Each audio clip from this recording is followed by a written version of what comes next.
crazy untold secret about everybody. Nobody has it figured out. There was a playbook that worked and companies just exploded and it worked really well. And now it doesn't. We're going to see a lot of changes and shifts, and I don't think anybody's fully figured it out. And so in the future, what this looks like is that Meet Andrew Hulse. You and I both know that marketing really comes down to one simple thing, and that is knowing your audience. Any of the best marketers, the ones that really stand out, really just do this one thing incredibly well. If you can understand your audience, you know their pain points, and you know when to reach them at the right time. And if you're a freelance marketer, if you're running an agency, if you're anyone who has to speak to customers, or even if you're just making content for an audience, social awareness and knowing who you're talking to is really what's going to set you apart. And today, you and I are getting to know someone who has mastered that skill and is so deep in the weeds of trying to figure this out using the most cutting-edge technologies. Andrew Hulse is a lifelong marketer, founder, and entrepreneur here in the 614. Next Tuesday, he'll be giving a panel at the one and only Dawson here in Columbus, Ohio, for agencies and freelance marketers on how to supercharge their sales and better understand their audience. So naturally, I wanted to get a pulse of Andrew beforehand, introduce myself, and introduce you all to him as well. Here's what you and I are going to be diving in with Andrew today. Expect to learn how Andrew's career at places like the Shipyard and Futurity here in Columbus have shaped his impact, how ADHD can actually be a superpower in marketing if you apply it correctly. He gives some tactical things you can walk away with in this front. How companies are using AI, especially in marketing, to learn to better understand their audience and use it in a truly innovative way, even compared it to the internet in 1997. And if you stick around until the very end, you're going to get the inside scoop on the panel February 25th at Dawson in Columbus, Ohio. All right, without putting it off any farther, please welcome Andrew Hulse onto the show. Big thank you to the man for coming on. Check out the event at the first link in the description for next Tuesday. You're listening to the Marketing by Design podcast powered by AMA Columbus. Let's dive on in. Keeping up with marketing trends and leveling up your career doesn't have to be overwhelming. So don't go at it alone. Welcome to the Marketing by Design podcast powered by AMA Columbus. Join host Andy Milligan every Tuesday as you and I dive into the info that you need to know as a marketer. Whether your goal is to land a job, grow that network, make more money, or level up your career in marketing, you are in the right place. Come for the actionable info, stay for the pressing conversations with industry marketing leaders, and walk away the best equipped marketer ready to dominate your niche. I'm so excited to talk to you today. Let's go.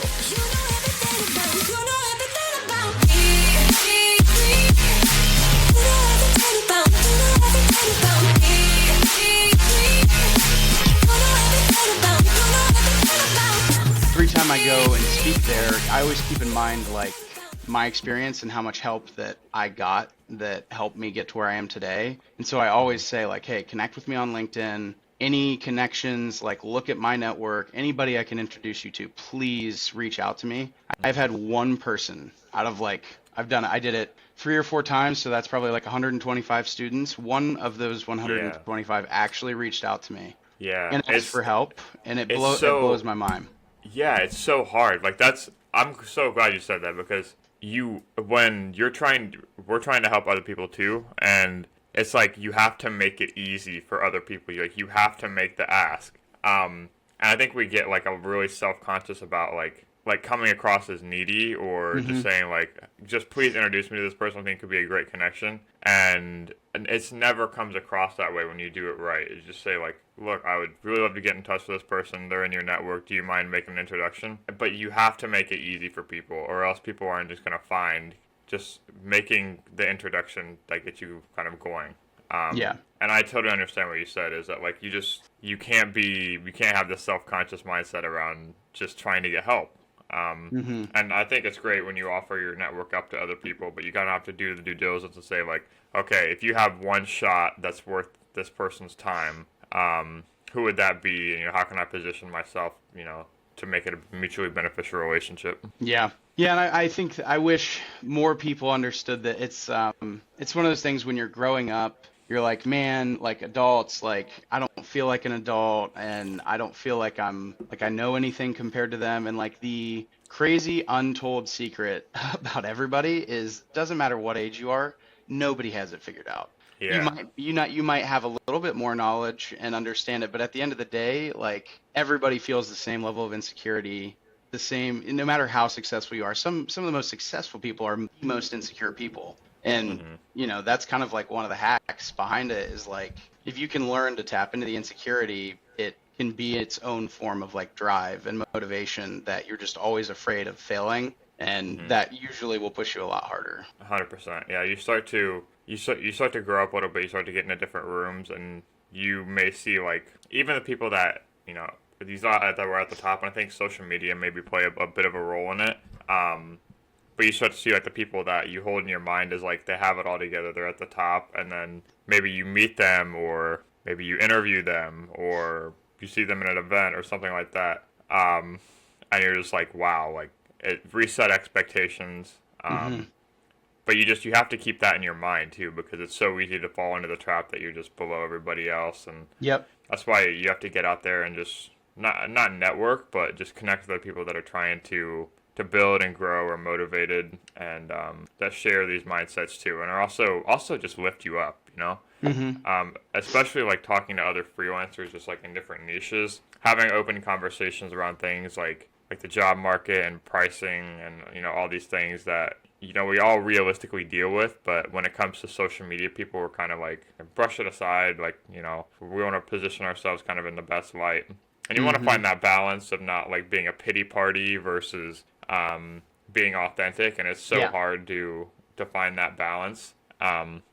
Something that I've like started asking people when like I've met them in person or at a networking event, and they come across you like online, whether they scan your profile or they see a piece of your content, is saying like just having an objective ask, saying like how one to one is this experience? Like what were you expecting? Given the preconceived notions of what you came in with, and how can I sort of like be more authentic moving forwards? And because I think the people that have made the strongest impression on me personally are the ones that it was very came to fruition. Like there wasn't any surprises.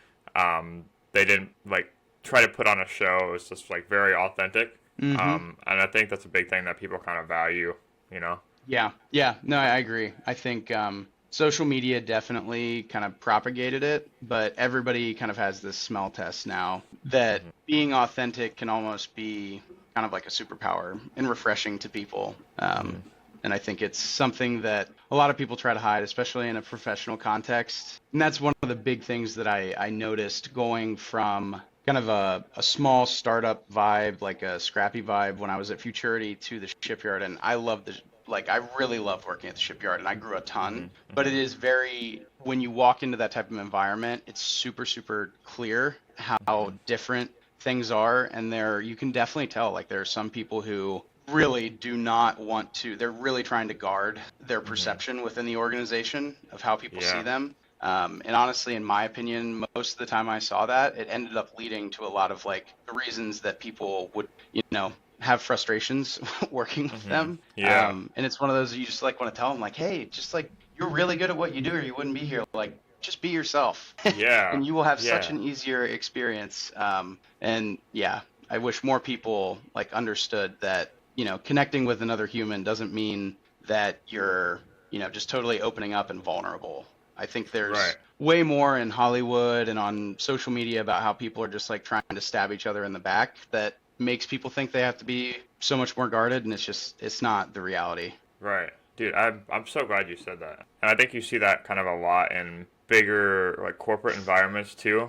Is like you have this reputation and there's something to be said about having to protect it and maintain a Hmm. sense of, we want to attract the best people and really put ourselves in the best light. And it's such a tough circle to square because you never know how far you fall in that spectrum, nor when you're the person that's in it can you really have an accurate judge. It's kind of like a fish in water syndrome. Yeah. You're thinking like, okay, what's the perception that we're putting out there? How are we? This is like branding and marketing as a whole. Like, how are we looking to other people? So it takes really knowing like your audience and who you're trying to speak to, who you're trying to attract, which I think is a good segue because that's something that I think makes up a lot of your day to day now. But like sort of touching back on what you last said before we get into your role at Huckle and stuff like that.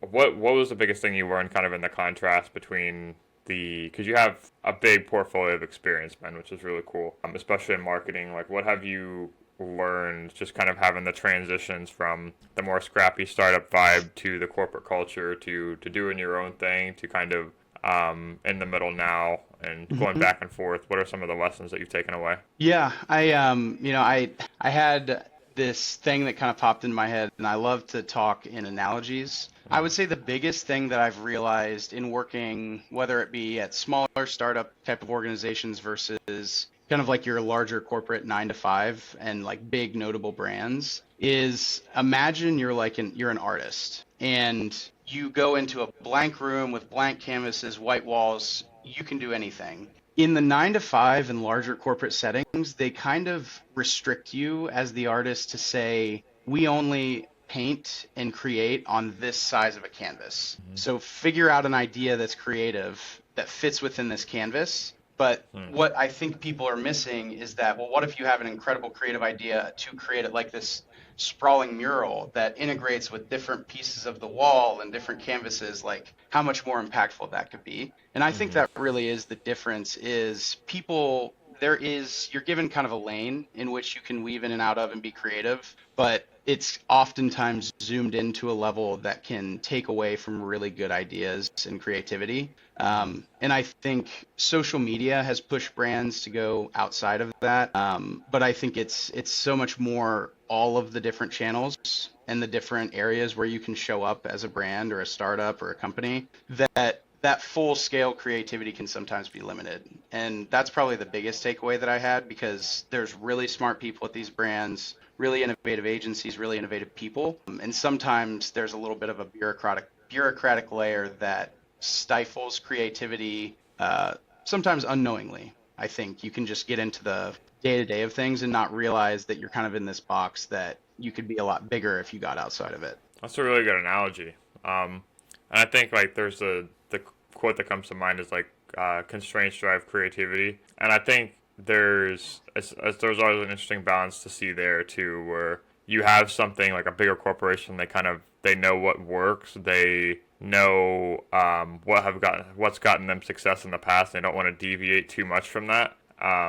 But you always have to innovate. Like you always have to be trying new things, especially in marketing and the things that we do. Is that everything's changing, and you have to have a finger on the pulse of what's going on and to be open to new ideas, new people. And yeah, that's a really good analogy. I think you sort of packaged that up really well. Um, from your time at Huckle now, what are the things that are making up a lot of your day to day? Like, what is the thing that you can't stop thinking about and um, fills your mindset a lot these days? Yeah,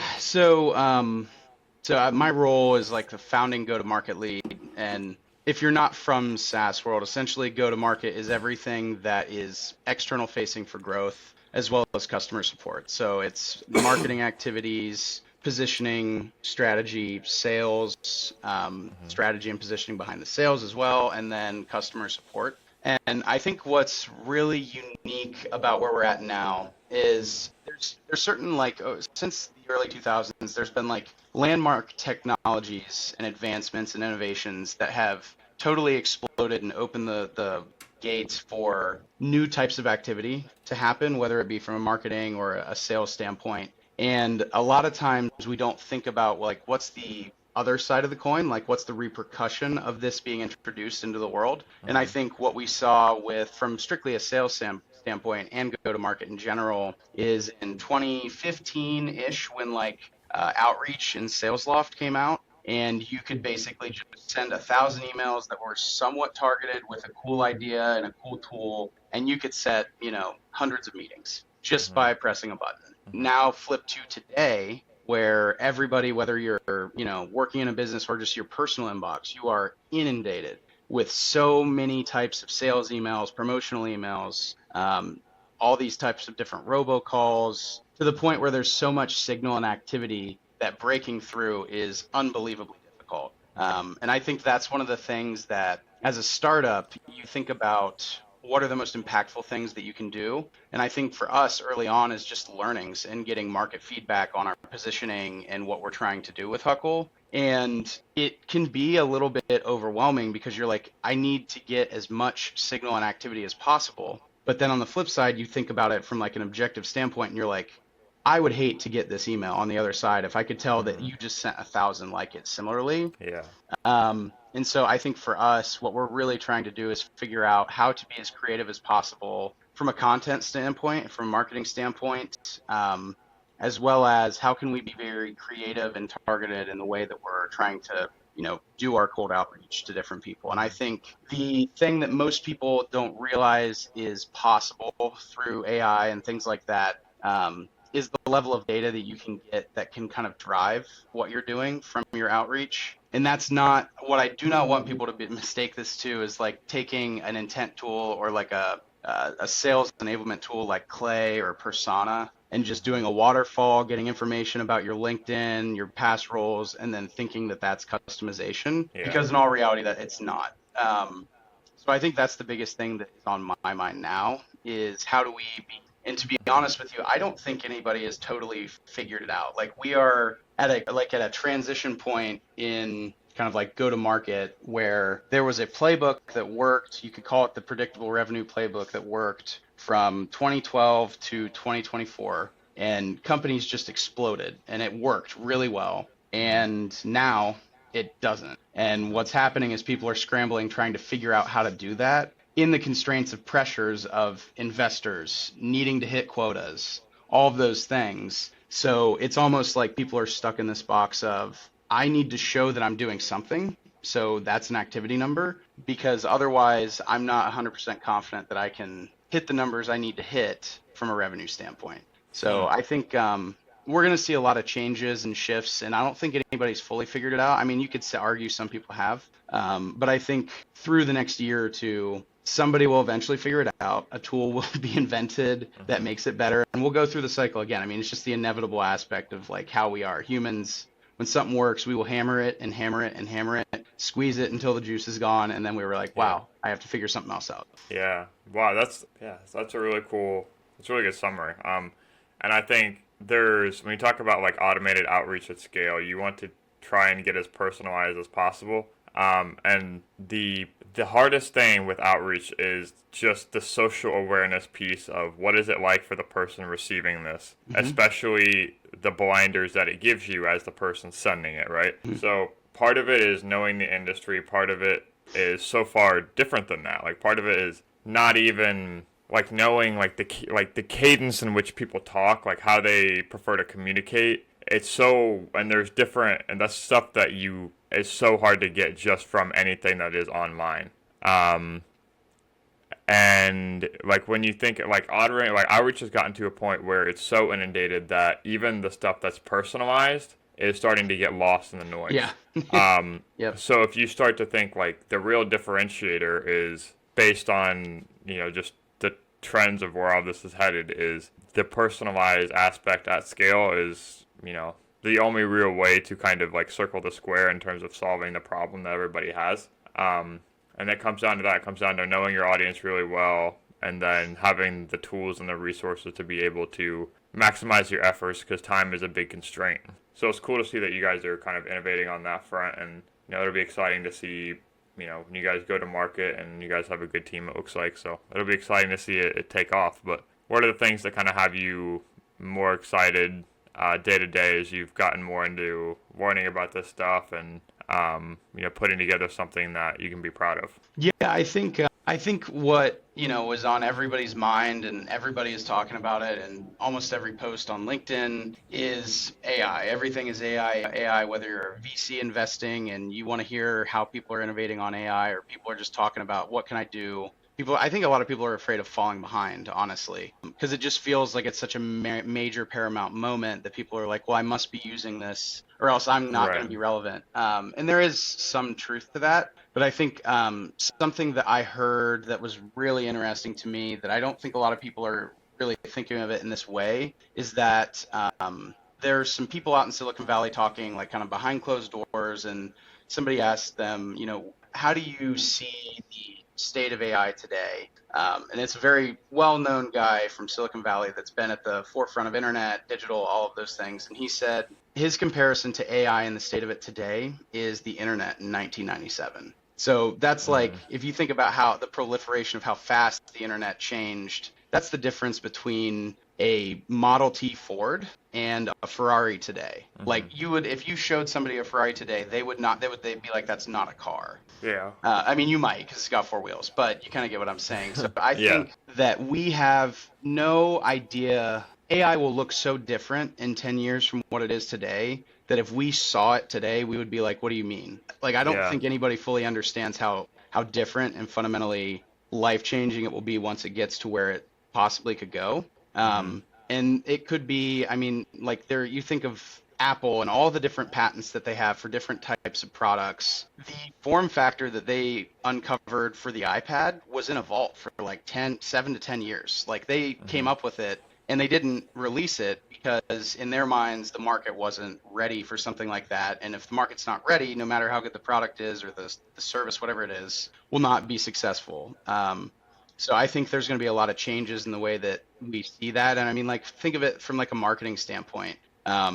There are some things that Google are working on that I think are truly going to change the way that marketers, whether it's creative, media planning, will fundamentally shift. And I think it's based on like contextualized intent marketing. So essentially what Google is working on, and I think this is something that I believe they've been testing it out a little bit when they acquired when YouTube TV acquired the rights to NFL Sunday Ticket, is they are working on totally one-to-one personalized, contextualized, creative advertising in commercials.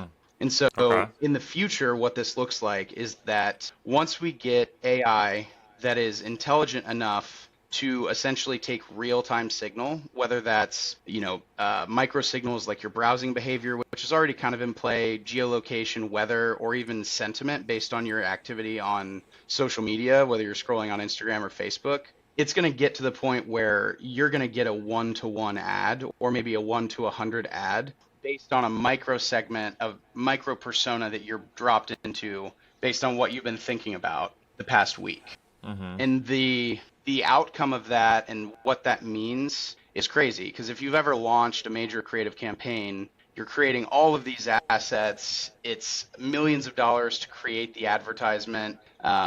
So I think the way that we go about creating marketing materials is going to also have to fundamentally shift until AI gets to the point where it can create creative at scale, which it's nowhere close to being able to do. But I think marketing as we know it, once that actually proliferates to a place where it's publicly available, will be vastly different from what we're seeing today. Wow. Then that's fascinating. And it's interesting to hear, and you hear all these things from the outside, and you even start to wonder, like, it's hard to prepare for something that you just don't know. You said it's going to be so different than what you could ever imagine. So, like, how do you remove yourself from your current constraints, kind of like you were talking about with the mural, and say, what if I'm coming into this with not my preconceived notion, like, what would be something that could help this, benefit the right people? I think it's really powerful to see that you guys are kind of reframing your mindset around it and trying to innovate for your own customer base, create a product that isn't within the constraints of your own mind and what we've been previously operating on. Because I think that's the hardest thing, is that we have this constraint, and I see it so much of myself, is you stick to what you know and what is familiar, and you're kind of operating on, especially when things are moving so fast, you're operating on outdated information a lot of the time. Especially when it comes to product creation and trying to create something that for a market that doesn't exist yet. So Yeah. that's awesome to see, man. I've seen a little bit of your content and your stuff from the past. You've talked a little bit about like ADHD and stuff like that. What's kind of your experience with that? And you can feel free to disclose as much as you want. But because it's something that definitely affects a lot of people. And I think it's overdiagnosed and in a traditional sense, and that was kind of a hard pivot from where we just were, but hang with me. I think it's overdiagnosed, but I think it's also a superpower in its own right, and the people that can kind of use it to that extent and be empowered by it are, some of the most successful people out there. So can you tell me a little bit about how that's shaped you personally? Yeah.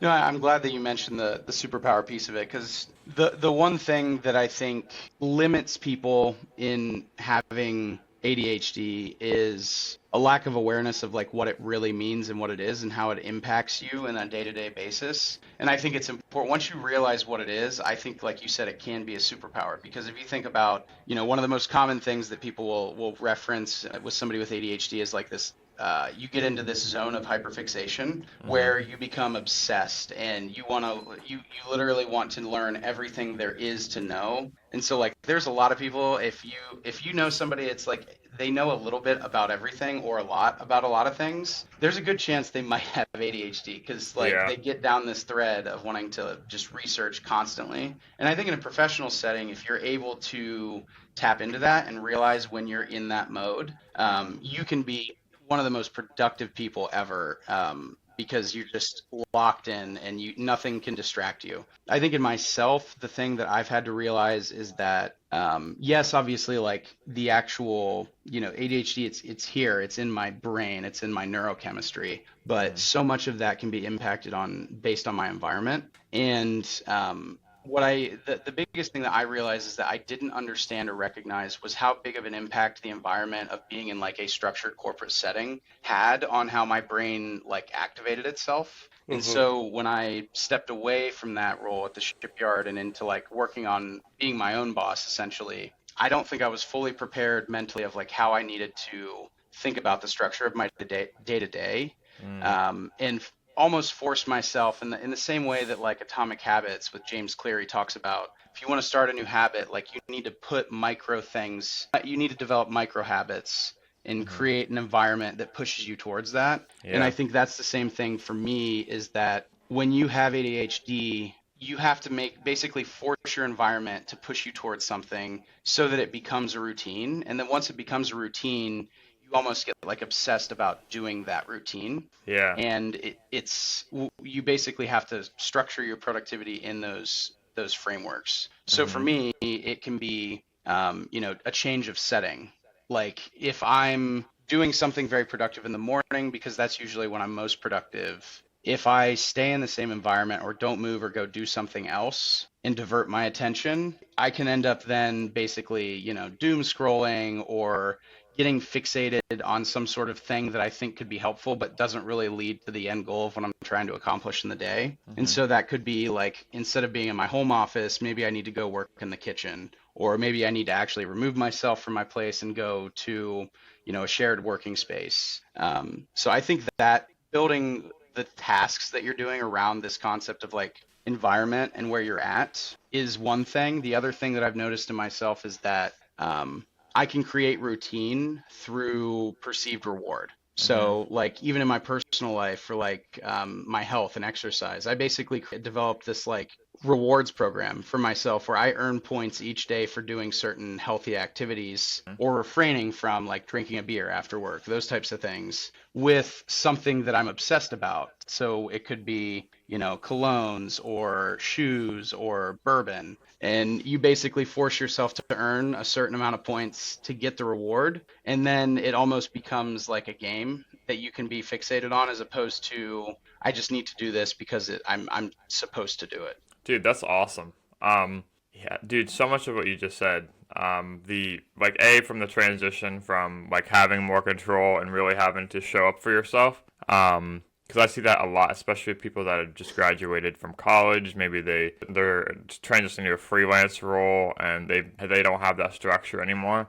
That's so me. And I think it comes down to having a positive mindset, being trying just like being an advocate for yourself, because we do those things. We do doom scroll. We do get off track. It's the story you tell yourself afterwards. And empowering yourself to be able to take action and take control. Like, I can control my environment. Distilling it down to things that you can actually change, and not getting into a mindset where you're feeling like you're the victim of your habits or your Hmm. preferences. Like, that's powerful, and that speaks to a lot of people. So thank you for sharing that, man. Hmm. Because it is that thing that we all go through, and maybe not ADHD in particular, but we do have these things that we do that we're just not proud of. And at the end of the day, you just have to be. That's a big part of like this show and just, the AMA in particular is just, being around other people where maybe you're not where you want to be. And obviously, like, I'm big on accountability being the default. So this is how it is. How can we change it? Like, what can we do given what we have to work with? But also acknowledging that, okay, we're all human and we can take this one step at a time. And what's the things that we can do right now that, put us back on that track, Yeah. So I appreciate you sharing that a lot, man. But just kind of landing the plane on this. Where can people find you, learn more about you? Obviously, we have our event coming up on the 25th. I'm super excited for that. And to meet you in person and, solidify a real relationship, shake your hand and everything. But where can people learn more about you, keep up to date with Huckle, and just kind of see everything you got going on? Yeah. I mean, I think the easiest place to connect with me personally would be on LinkedIn. It's definitely something I'm not. I try to not scroll too much, and I have certain times of the day that I'll do it, but messaging and things like that, I'm always open to connect. I think as far as Huckle is concerned, obviously we have our LinkedIn page for that, but our website is huckleinsights.com. We've got some fun things coming, like we were launching our updated positioning and our website. We've rolled out some new, what I would call like affordable packages. So kind of under the guise of democratizing access to consumer data that usually was reserved for major agencies or Fortune 100 companies. So we're really excited about the power that that's going to have to level the playing field for any size business, whether big or small. So we've got a lot of big things coming, and then a lot of updates to the platform where people will be able to access it, play around with it, use it, see the power of what you can do with data. So yeah.